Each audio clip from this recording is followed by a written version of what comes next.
তামিম ইকবাল খান বাংলাদেশ ক্রিকেটের ইতিহাসের এমন এক নাম যাকে কোনো বাংলাদেশি ফ্যানের ঘৃণা করা সম্ভব নয়। আপনি যদি তামিম ইকবালকে ঘৃণা করেও থাকেন, এই ভিডিওটি আপনার জন্য। 2018 এশিয়া কাপে তামিম ইকবালের এক হাতে ব্যাটিং করার কথা নিশ্চয়ই মনে আছে আপনার।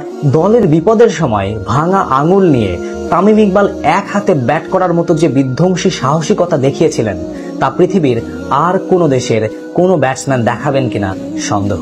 বাংলাদেশ ম্যাচ জেতার পর সবাই বলেছিল মুশফিকুর রহিমের 144 রানের লম্বা ইনিংসের কারণে বাংলাদেশ ম্যাচ জিতেছে। কিন্তু মুশফিক নিজেই বলেছিলেন, যখন তামিম ভাঙা আঙুল নিয়ে ব্যাট করতে আসেন, তখন আমার মনে হয় আমার তামিমের জন্য, দেশের জন্য কিছু একটা করা উচিত। তামিম মাঠে না আসলে হয়তো এত লম্বা ইনিংস খেলার মনোবল আমি পেতাম না। এই ম্যাচের কৃতিত্ব অবশ্যই তামিমের রেকর্ড সম্পর্কে বলতে গেলে হয়তো অল্প কথায় শেষ হবে না। আন্তর্জাতিক ক্রিকেটে বাংলাদেশিদের মধ্যে সর্বোচ্চ রান তামিমের 15,148, সবচেয়ে বেশি 25টি সেঞ্চুরিও তার।